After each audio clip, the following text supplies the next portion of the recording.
Top 10 Greatest Kings and Queens in English History. Part 1. At number 10, Richard the Lionheart. Known for leading the Third Crusade, Richard was a great warrior who led his army from the front line.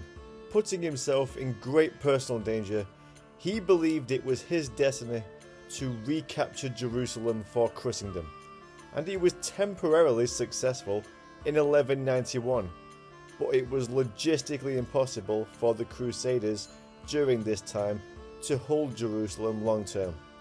Unfortunately, Richard died before he could ever return to England, leaving his evil brother King John in charge.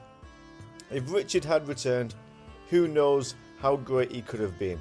Even despite this, he was still one of the best we've had. At number 9, we have King Henry II. Henry II, the original Plantagenet. King Henry accomplished a lot as king. As the founder of House Plantagenet, Henry restored order and stability to an England that had just come out of a civil war.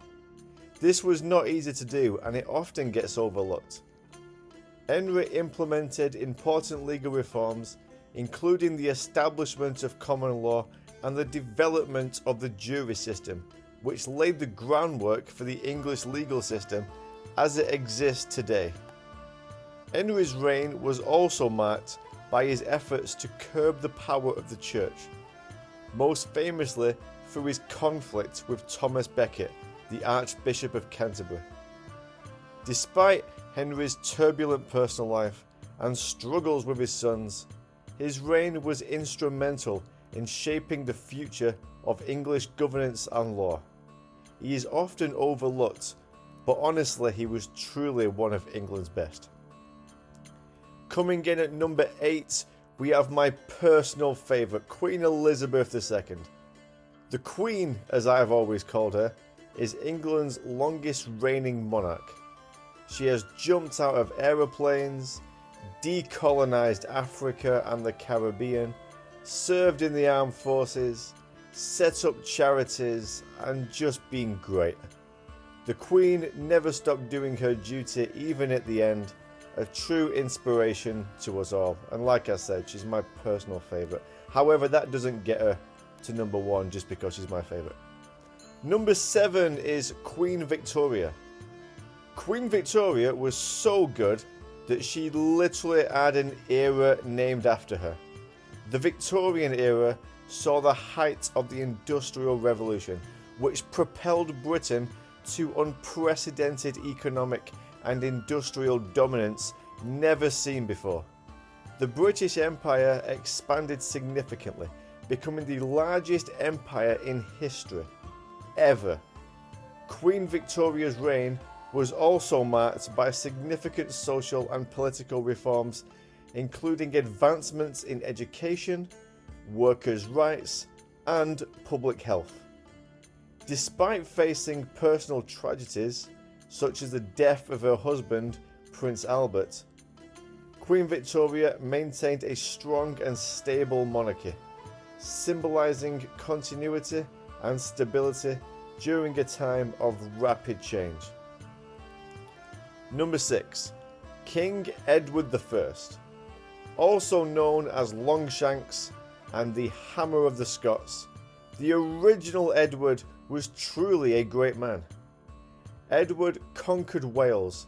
Now, Wales is a beautiful country, by the way. If you've never been to Wales, you need to go.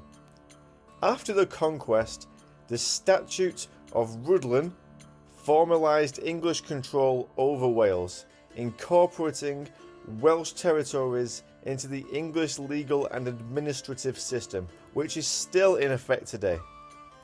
Edward's military campaigns in Wales resulted in the construction of impressive castles and the eventual subjugation of the region. His efforts to incorporate Wales and assert dominance over Scotland demonstrated his ambition and military prowess. Edward's campaigns against Scotland significantly expanded and consolidated his kingdom.